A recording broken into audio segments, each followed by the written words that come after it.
Well, it's June, almost mid-June 2010, and there's two issues in the current events on the news and that I want to cover.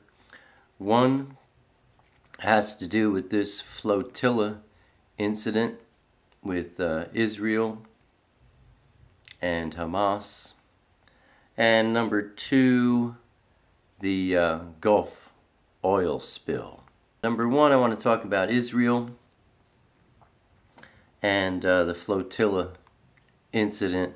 It wasn't all that long ago, weeks, maybe months, where North Korea torpedoed a ship in South Korea. I have no idea why they did that, but they did, and they killed, if I believe the number was 60 men. It's okay for the North Korean government to kill 60 people, blow them out of the water for no good reason. Nobody says anything. Now, on the other hand, Israel has a blockade in concert with Egypt because Hamas, a terrorist organization with governmental control in Gaza, brings in weapons, bombs, and sends rockets into Israeli neighborhoods and schoolyards, and constantly. I mean, a barrage going on hourly, day after day, year after year. So Israel and Egypt, in concert, put up a blockade in 2007 so that they can bring supplies into Gaza, but to filter them and make sure that there aren't any terrorist components to those supplies. Well, this was the Gaza so-called aid flotilla, involved 6 ships. This was an ambush against that blockade. They weren't solely trying to bring supplies in. They were creating an ambush against that blockade. Now, if they were just bringing in peaceful missions and supplies, let them do it through the legal procedures that were set up. Bring them in, Israel looks everything over, it's okay, and they bring it into Gaza, no problem. So, I mean, that wasn't the issue. They wanted an ambush. They want to create an incident. It was totally violent. All of the major news media didn't show these scenes of these so-called peacemakers on these boats that had metal pipes and knives in their hands, attacking the Navy SEALs of the Israeli army. Nobody showed that except for Fox. So here Israel's, they're protecting themselves. They're protecting their people, and they're performing a legal function, something that's been going on for 3 years. And the Navy SEALs, they killed 9 people, but in the act of defending their own lives. I mean, they came onto these ships with shooting paintballs. But then they had to go to real guns because their lives were at stake. And the world looks at them and it's like, those damn Jews. It's amazing. Well, why are the Jews so hated? I don't have to go through the details of how the Jews have been so degraded throughout history. Why? Why does the world hate the Jews so irrationally as well as passionately? First of all, who Who is the prince of this world? Turn to the right a little bit to John chapter 14, and we want verse 30, which reads, I will not speak with you much longer, for the prince of this world is coming. He has no hold on me, but the world must learn that I love the Father, and that I do exactly what my Father has commanded me. And one more scripture, Ephesians, over to the right, and we want to look at chapter 2 and verse 2,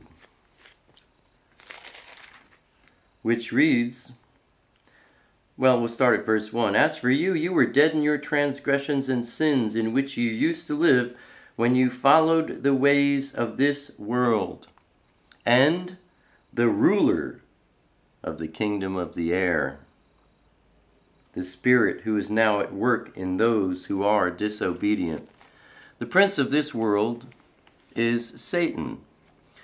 And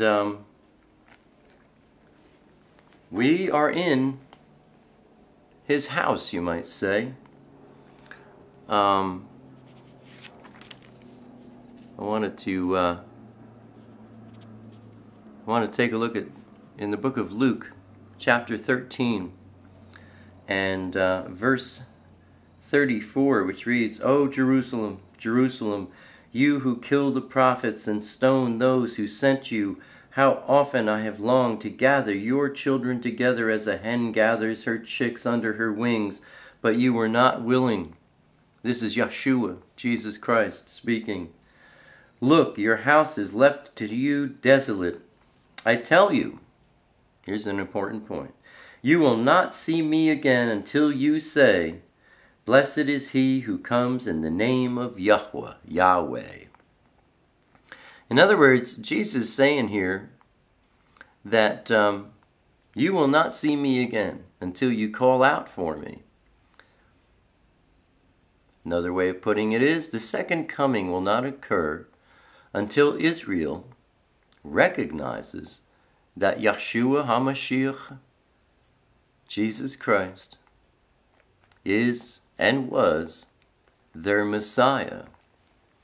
Now Satan looks at that and he figures, the evil genius that he is, as the Amplified Version says, if he can kill every Jew on earth, then they can't call out, they can't recognize Jesus as the Messiah. And then, therefore, the second coming can't occur. This, if you ask me, is why the Jews, the Holocaust and so on, Satan is trying to kill every last one of them so that that event seen with the 144,000 in the book of Revelation cannot occur, and therefore the second coming cannot occur. Satan hates the Jews. Satan hates Israel.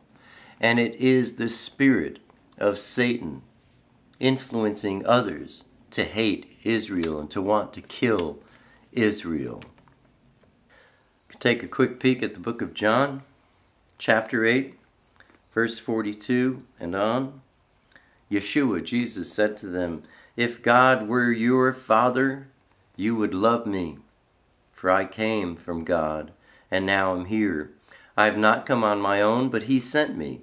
Why is my language not clear to you?